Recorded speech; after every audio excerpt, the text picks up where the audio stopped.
Assalamualaikum warahmatullahi wabarakatuh. Alhamdulillahi rabbil alamin. Wa bihi nasta'inu ala umri dunya waddin. Wa sallallahu ala nabiyyina wa sayyidina Muhammadin wa ala alihi wa sahbihi ajma'in, amma ba'd.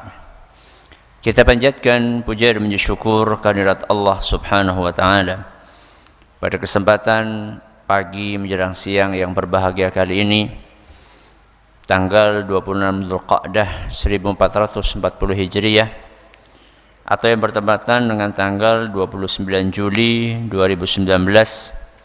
Kita masih kembali diberi kekuatan, kesehatan, hidayah serta taufik dari Allah Jalla wa'ala, sehingga kita bisa kembali menghadiri pengajian rutin Senin pagi di Pondok Pesantren Tunas Ilmu di Desa Kedung Wuluh, Purbalingga ini. Kita berharap semoga Allah subhanahu wa ta'ala berkenan untuk melimpahkan kepada kita semuanya ilmu yang bermanfaat, sehingga bisa kita amalkan sebagai bekal untuk menghadap kepada Allah Jalla wa'ala. Allahumma amin. Salawat dan salam semoga senantiasa tercurahkan kepada junjungan kita Nabi Agung Muhammad sallallahu alaihi wasallam, kepada keluarganya, sahabatnya, dan umatnya yang setia mengikuti tuntunannya hingga akhir nanti. Para hadirin dan hadirat sekalian yang kami hormati, dan juga segenap pendengar Radio Insani 88.8 FM di Purbalingga, Purwokerto, Banyumas, Cilacap, Wonosobo, Kebumen dan sekitarnya.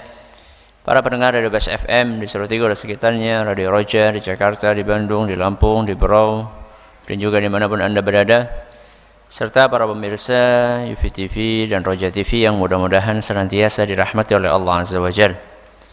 Alhamdulillah, pada kesempatan yang berbahagia kali ini kita masih melanjutkan kajian kita tentang fikih pendidikan anak. Kali ini memasuki seri nomor 136 dengan tema fokus pada perilaku baik anak.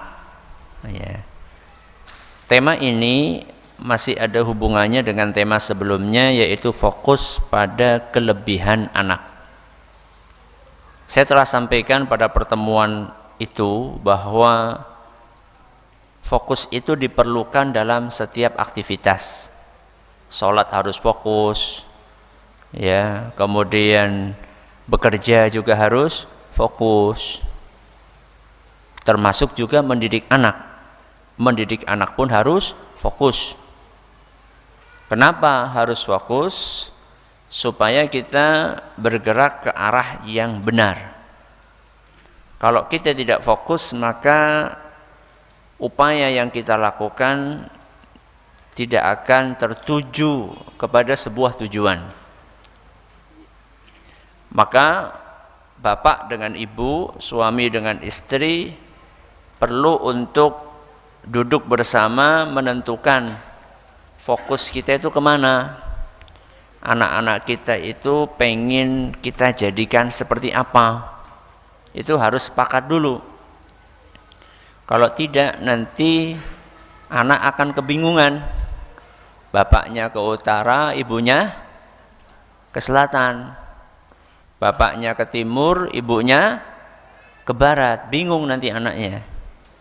Tapi kalau misalnya bapak dan ibu sudah sepakat, ayo kita sama-sama pergi ke utara, maka satu keluarga pun akan enak menuju ke arah utara. Itulah pentingnya fokus. Dan saya yakin semua dari kita itu pengen membuat atau membuat anak itu menjadi anak yang baik.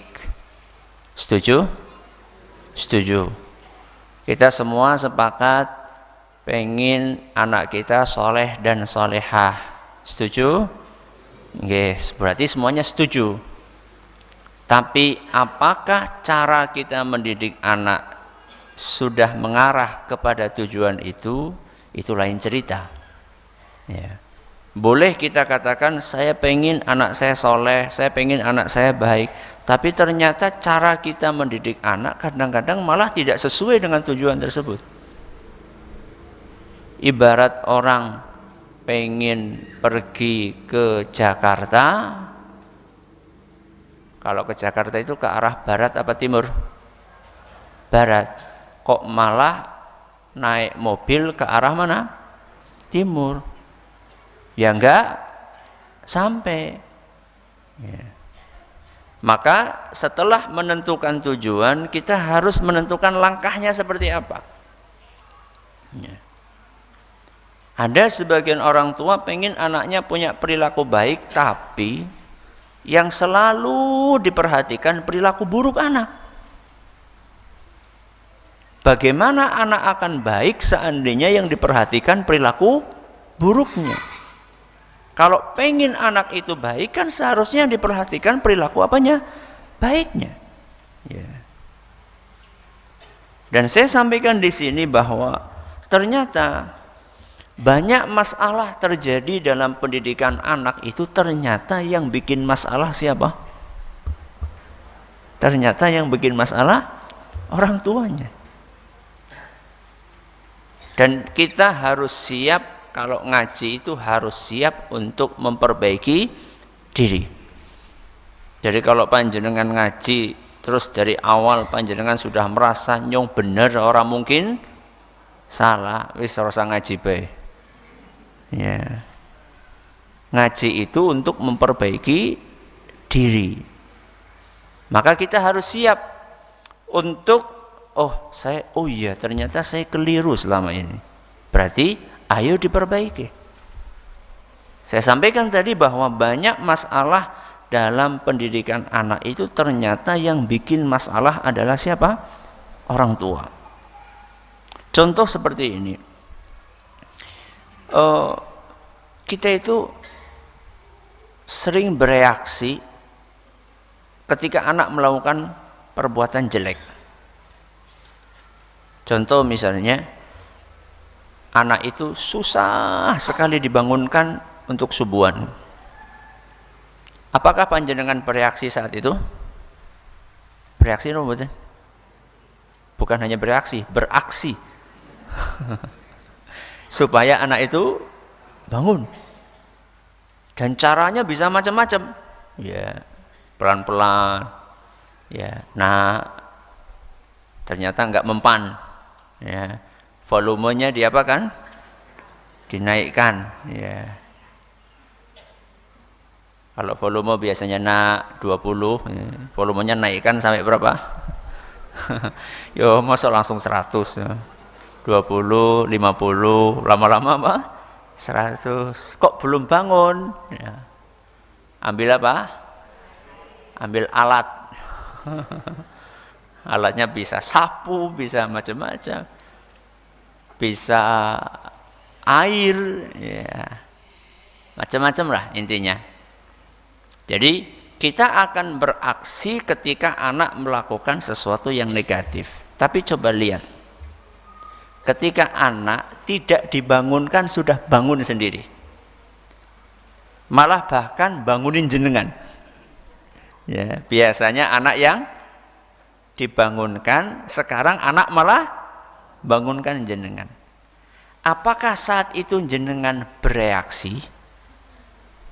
Bereaksi itu artinya Masya Allah, anak soleh sudah bangun. Apa jenengan seperti itu? Nggih napa mboten? Nggih napa mboten? Nggih, Masya Allah. Banyak orang tua yang jawabannya boten. Ketika anak berperilaku positif, kita tidak bereaksi. Ketika anak berperilaku negatif, kita baru bereaksi. Itu namanya salah fokus. Salah napa? Fokus. Kalau kita pengen anak kita baik, seharusnya kita fokusnya kepada perilaku baik anak, bukan perilaku buruknya. Kalau kita punya cara mendidik seperti ini, terlalu fokus kepada perilaku buruk dan mengabaikan perilaku baik anak, maka akan berdampak buruk kepada anak. Apa dampaknya? Banyak. Saya sampaikan 2 contohnya di sini. Yang pertama, anak akan semakin meningkatkan volume kenakalannya. Alias anak akan semakin nakal. Kok bisa Ustadz? Iya. Karena dengan berjalannya waktu, anak begitu salah ditegur, anak salah ditegur, dimarahi. Anak itu merasa saya akan dilihat sama orang tua saya kapan? Kalau berbuat salah. Sehingga karena dia butuh untuk dilihat sama orang tua, karena dia butuh dengan perhatian orang tua, dan orang tua tidak memperhatikan dia kecuali setelah melakukan kesalahan, maka supaya dia mendapatkan perhatian dia, oh berarti supaya diperhatikan saya harus berbuat salah. Paham ini? Bisa dipahami? Kapan orang tua menegur saya? Kalau saya berbuat salah. Kalau saya tidak berbuat salah, saya tidak ditegur sama orang tua saya. Maka supaya ditegur sama orang tua, saya harus berbuat salah. Berarti tambah nakal atau tambah reda? Tambah nakal.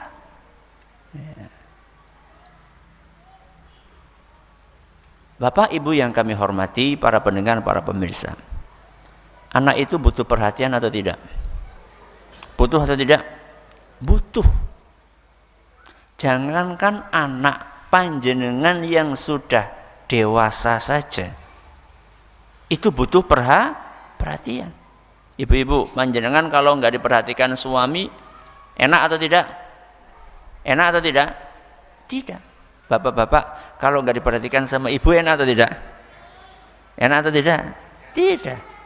Coba panjenengan pulang sampai ke rumah nanti ini pulang ke rumah ba'da zuhur, belum ada nasi, belum ada lauk, ya, pengen minum galonnya kosong, ya, pengen tidur kamarnya berantakan, mau mandi air di bak habis. Enak atau tidak, Pak? Enggak enak. Ya. Orang itu butuh perhatian. Kalau seandainya dewasa, orang yang sudah dewasa saja butuh perhatian, apalagi anak-anak. Bukan hanya anak-anak, termasuk remaja, anak SMP, SMA, itu mereka butuh perhatian. Panjenengan tahu? Anak-anak yang biasa berada di perempatan, yang warna rambutnya apa? Oranye, ya, kemudian cukurannya aneh-aneh, nggih? Ada yang dibikin rambutnya berdiri kayak gini, lancip ke atas, ya. Ada yang dibikin sebaliknya, tengah bolong, ya, yang sininya ada rambutnya. Kemudian pakai anting, ada yang di kuping, ada yang di hidung, ada yang di bibir. Kemudian mereka berada di perempatan lampu merah. Apa yang mereka cari? Perhatian. Makanya milihnya di mana? Perempatan lampu. Kenapa mereka nggak ngumpul di kuburan? Kenapa? Karena nggak ada orang. Mereka memilih berada di tempat keramaian karena ingin diperhatikan. Begitulah kebutuhan manusia terhadap perhatian. Anak-anak kita, anak-anak itu bisa melakukan apapun agar diperhatikan. Maka orang tua yang bijak adalah orang tua yang memperhatikan anaknya tanpa harus anak itu melakukan perilaku negatif. Maka bagaimana? Apresiasi kebaikan anak. Ya. Misal panjenengan punya anak 4, laki-laki semua. Kira-kira tukaran apa mboten? Wah, itu sudah harian itu Ustaz. Rebutan mainan, rebutan apa lagi? Makanan, rebutan bapak sama ibu itu loh. Iya, coba sekarang kalau misalnya kita mau tidur, anak kanan, anak di samping kanan, samping kiri. Kalau kita madep ke kanan, anak yang satunya nangis. Kalau kita madep ke kiri, yang sebelah kanan nangis. Madep ngendi? Bingung kan? Akhirnya madep dur. Dua-duanya nangis. Ada saja masalah yang membuat anak ini jadi bertengkar. Ketika anak kita ini tidak bertengkar, mainan bareng, akrab, kakaknya datang bawa makanan, diberikan separuh buat adiknya, atau adiknya jatuh terus dibantu sama kakaknya diangkat, ini baik atau jelek? Apakah jenengan apresiasi? Jenengan apresiasi atau tidak? Banyak orang tua membiarkan itu, tidak ada apresiasi. Kapan kita melihat menegur anak kita? Ketika sedang melakukan hal yang buruk, tukaran, rebutan, pukul-pukulan, baru kemudian kita komen. Baru saat itu kita komentari perilaku anak kita. Tapi ketika anak kita sedang akur, ketika anak kita sedang melakukan kebaikan, tidak ada kata-kata yang keluar dari mulut kita. Kita cuma nengok, oh ya wis, aman nih kodok. Sudah selesai itu biar. Sehingga dari situ anak kita memperhatikan, ngemati, dia akan belajar, oh begitu toh, berarti bapak atau ibu akan nengok ke saya kalau saya sedang jahil, maka supaya bapak ibu nengok saya harus berbuat jahil, sehingga bukan berkurang kenakalannya tapi bertambah. Ini adalah efek buruk yang pertama. Yang kedua, kalau misalnya kita lebih fokus kepada perilaku buruk anak, maka yang akan terjadi adalah barometer kebaikan dan keburukan itu menjadi buram di mata anak. Maksudnya buram itu bagaimana Ustaz? Maksudnya anak itu nggak bisa membedakan mana yang baik dan mana yang buruk.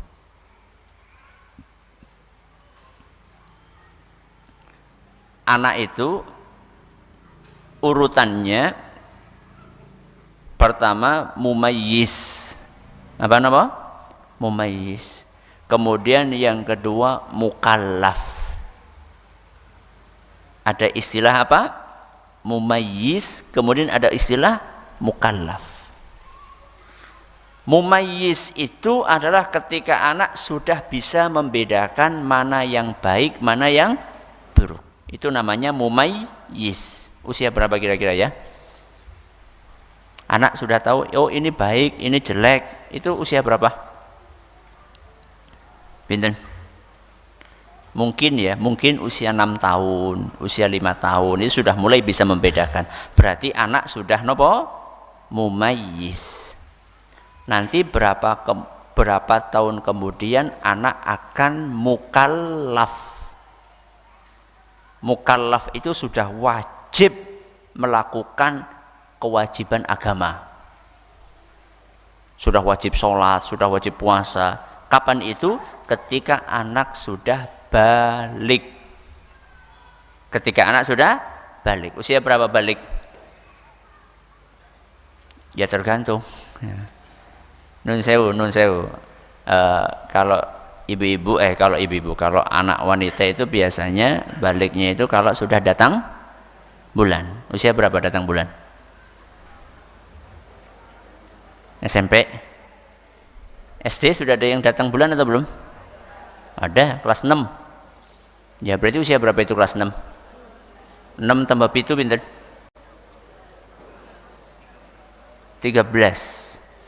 Berarti Saat itulah wajib anak untuk menjalankan ibadah-ibadah yang memang hukumnya wajib, puasa dan seterusnya. Nah, Bapak Ibu yang kami hormati, siapa yang bertugas untuk menjelaskan kepada anak ini baik, ini jelek? Siapa? Orang tua. Orang tualah yang punya tugas untuk menjelaskan kepada anak bahwa jujur itu baik, bohong itu jelek. Itu tugasnya orang tua. Tukaran, bertengkar itu baik apa jelek? Jelek. Akur itu baik. Pelit itu jelek. Berbagi itu baik. Orang tualah yang bertugas untuk menjelaskan itu kepada anak. Kalau tugas ini tidak dijalankan sama orang tua, anak akan bingung, gak bisa membedakan mana yang baik, mana yang buruk. Dan kalau pola kita mendidik anak terlalu fokus kepada perilaku buruk anak menjadi bingung, tidak bisa membedakan mana yang baik, mana yang buruk. Kenapa demikian? Karena kita tidak pernah memuji perilaku baik anak kita. Anak jadi bingung, saya melakukan ini benar apa salah sih? Wah, nggak pernah diapresiasi, nggak pernah dipuji sama ibu saya akur, ibu juga diem, saya tukaran, kadang-kadang ibu juga diem karena terlalu sibuk dengan apa bu? HP. Ya. Akhirnya anak itu bingung. Sebenarnya yang benar yang mana, yang salah yang mana, yang baik mana, yang buruk mana. Anak jadi bingung. Dan itu berbahaya. Ya. Untuk perkembangan pendidikan dan karakter anak kita. Ustadz, kok ada ya orang terlalu fokus kepada perilaku buruk dan mengabaikan perilaku baik anak? Sumber masalahnya, ini saya bawakan di sini. Sumber masalahnya adalah ketika kita menganggap bahwa perilaku baik anak itu biasa-biasa saja. Itu sumbernya di situ. Jadi kita merasa kalau anak akur ya biasa. Kalau anak berbagi ya biasa.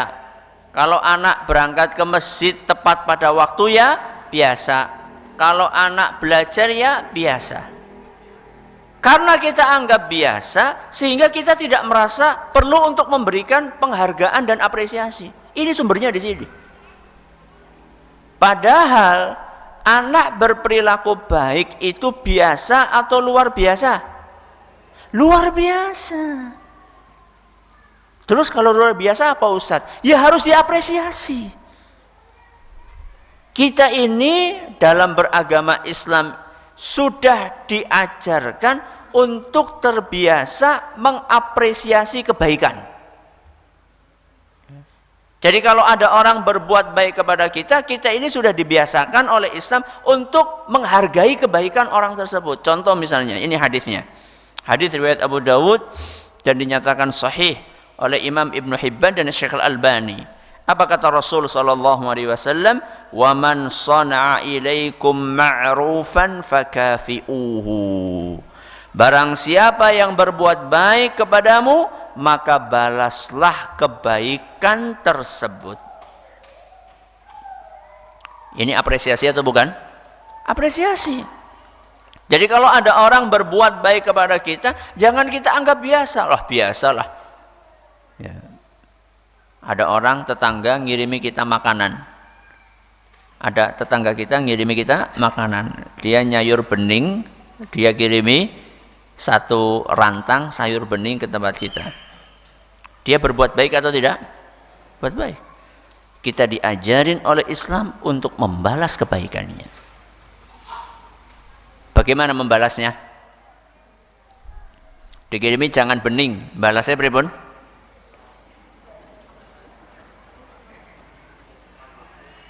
Jazakallah khairan. Wis tok. Ya balas kirim lagi. balas kirim lagi. Kirim apa? Jangan bening maning. Napa kinten-kinten? Gule, masya Allah. Ya minimal sop lah. Minimal apa? Sop. Wonten apa nih? Wonten cekere. Barang siapa yang berbuat baik kepada kalian, maka balaslah kebaikannya. Ini namanya apresiasi. Jangan sampai kita sudah dikirimi sayur, wadahnya kita kembalikan seminggu sesudahnya, kosong, bahkan belum dicuci.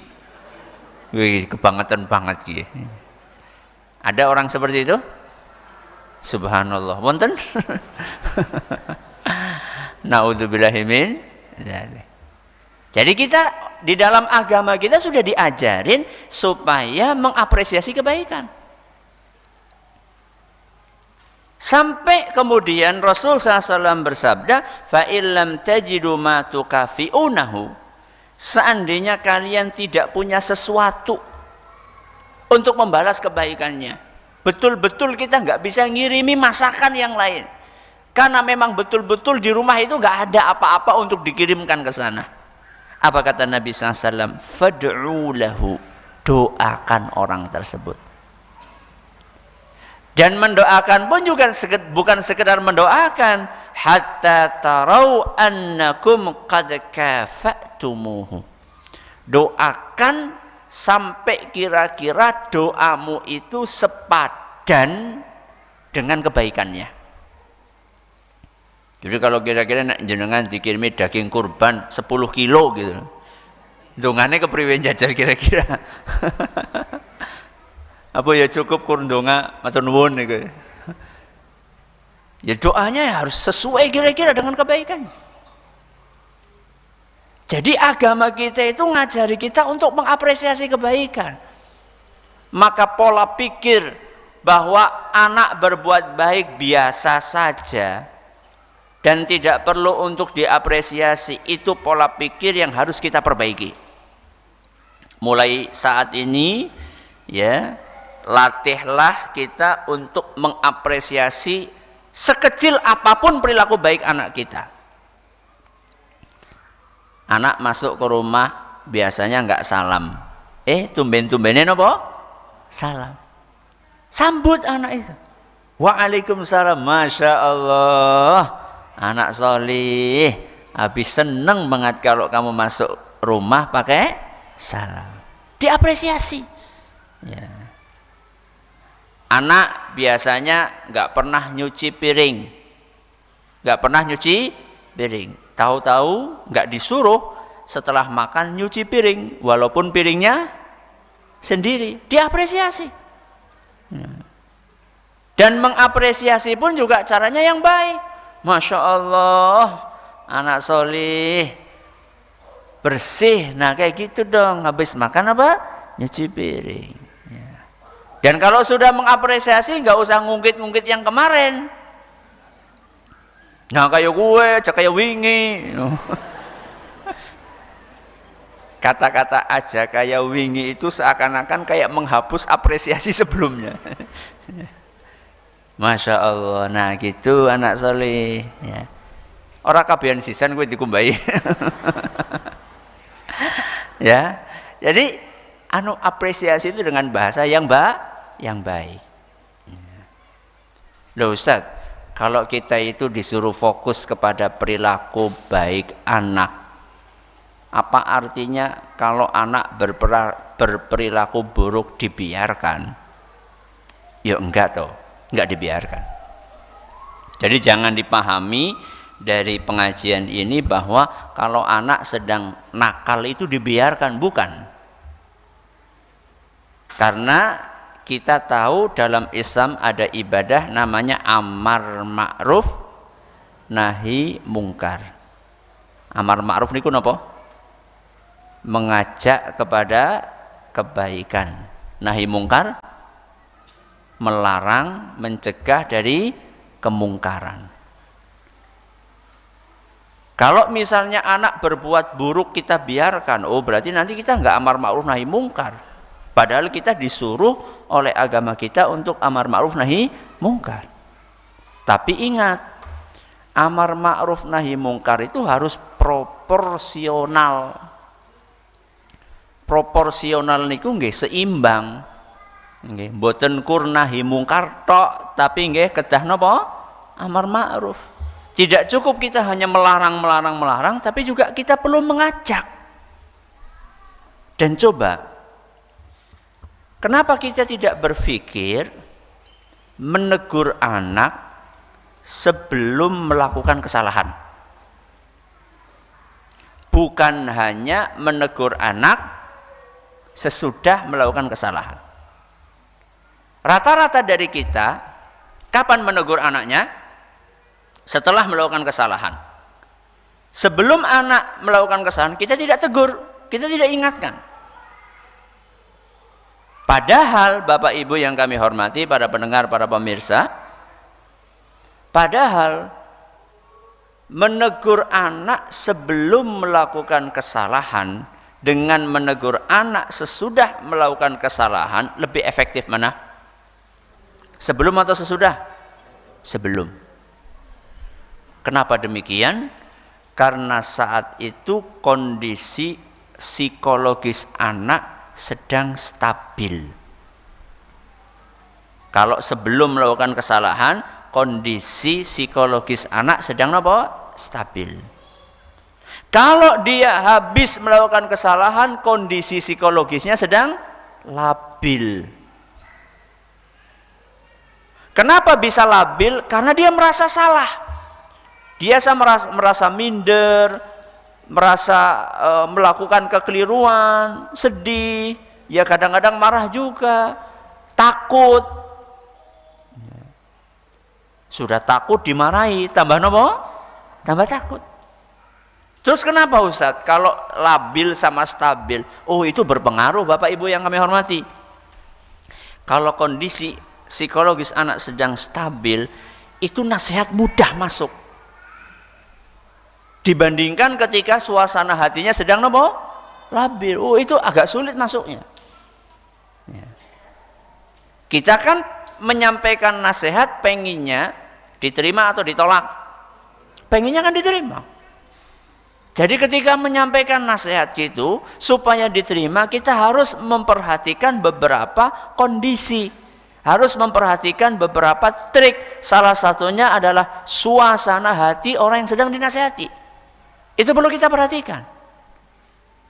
Kalau suasananya sedang stabil, nah ini kesempatan emas ini. Yeah. Dan ini berlaku bukan cuma sama anak-anak, termasuk antara suami dengan apa? Istri. Ibu, panjenengan kalau pengen kasih masukan kepada bapak, itu cari waktu yang pas. Jangan bapak baru pulang dari nopo? Kerja, suasananya sedang panas, kesel, pengen cepet istirahat, tahu-tahu jenengan ceramah ibu. Waduh, kepriwe? Pak, sini dulu Pak. Coba ya dengerin ibu mau ceramah. Innal hamdalillah. Nahmaduhu wa nasta'in. Mboten pas Bu, momennya itu loh mboten pas. Ya. Panjenengan juga sama Pak. Kalau mau kasih nasihat kepada ibu, lihat-lihat. Kalau wajahnya sedang jutem. Jutem itu apa? Sedang masam, ya. Kemudian nun sewu mungkin sedang datang bulan, ya. Biasanya suasana hati itu akan berpengaruh dengan datangnya bulan, uring-uringan. Itu nggak cocok buat kasih nasihat. Nah, anak ini sebelum melakukan kesalahan, kondisi psikologisnya sedang stabil, itu waktu yang pas untuk kasih nasihat. Maka sebelum anak tukaran, kasih nasihat. Sebelum anak sulit bangun, kasih nasihat. Contoh, anak punya kebiasaan sulit bangun subuh. Biasanya karena apa? Karena terlalu capek bermain, karena siangnya tidak tidur, karena malamnya tidurnya kemalaman.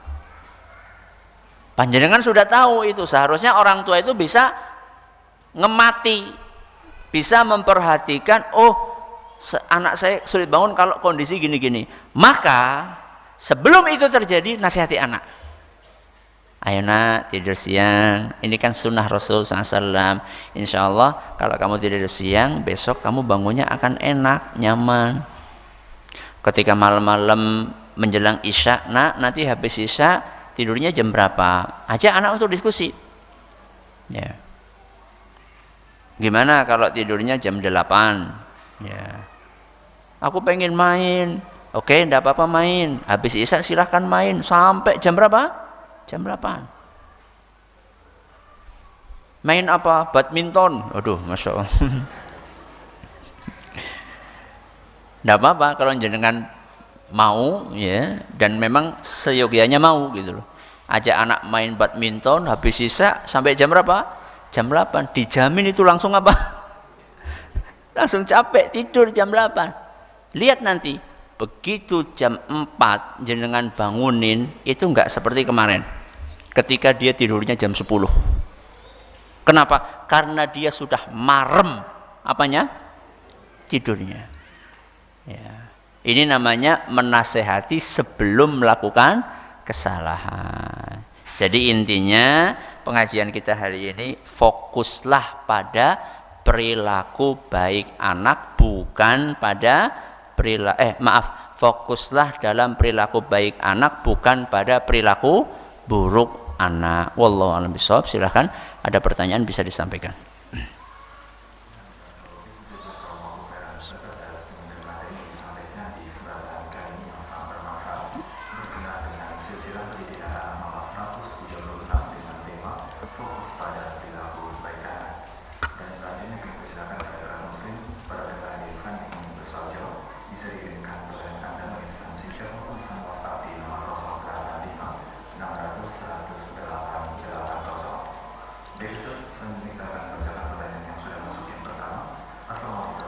Waalaikumsalam warahmatullahi wabarakatuh.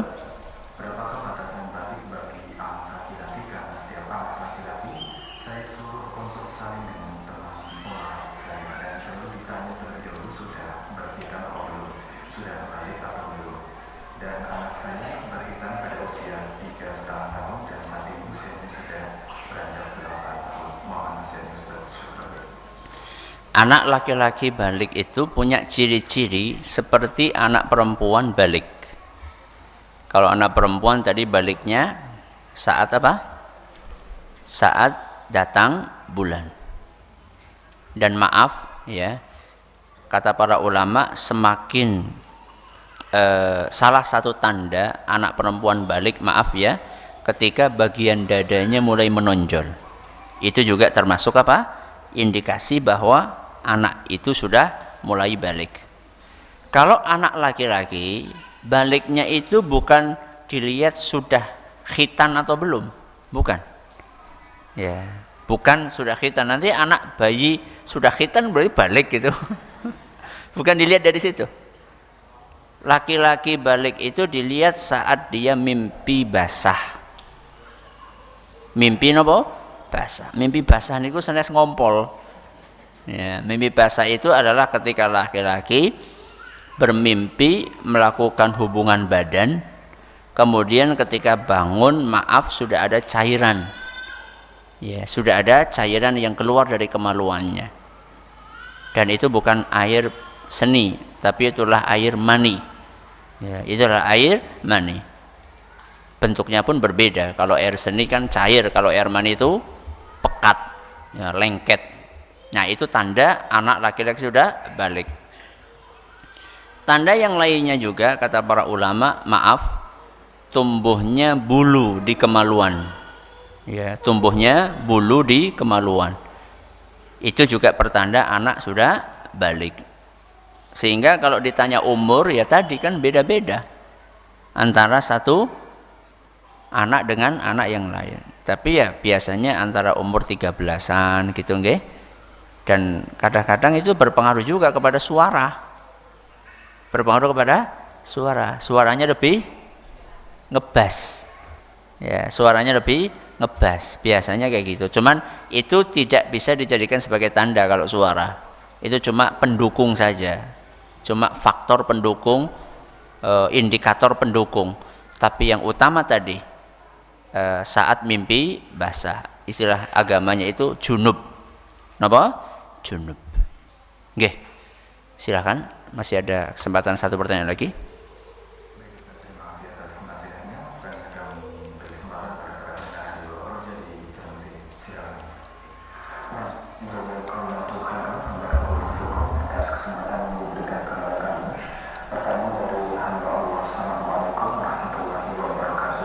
Waalaikumsalam warahmatullahi wabarakatuh. Anak saya sudah sering saya puji kelebihannya ketika berani, akan tetapi dia sering tidak konsisten karena berani, akan tetapi lebih sering takutnya. Mohon nasihatnya agar dia lebih konsisten berani. Anaknya punya sifat penakut. Ketika dia menunjukkan keberaniannya, kita puji, tapi nggak konsisten. Bagaimana supaya konsisten? Pertama, harus dipahami oleh para orang tua, sekecil apapun perkembangan anak itu harus dihargai. Apa? Sekecil apapun perkembangan anak, perkembangan baik anak harus dihargai. Contoh, anak sudah usia SD masih ngompolan terus, sudah kelas 3 SD masih ngompolan. Jadi dalam seminggu itu ngompolnya bisa 7 hari. Ya iya, berarti ya seminggu ya. Dalam seminggu bisa 7 hari ngompol. Kok suatu malam dia nggak ngompol? Berarti dalam 7 hari dia nggak ngompol sehari. Itu harus dengan apresiasi. Walaupun cuma sehari. Karena sehari ini modal untuk dia meningkatkan sampai nanti lama-lama jadi 7 hari. Anak penakut.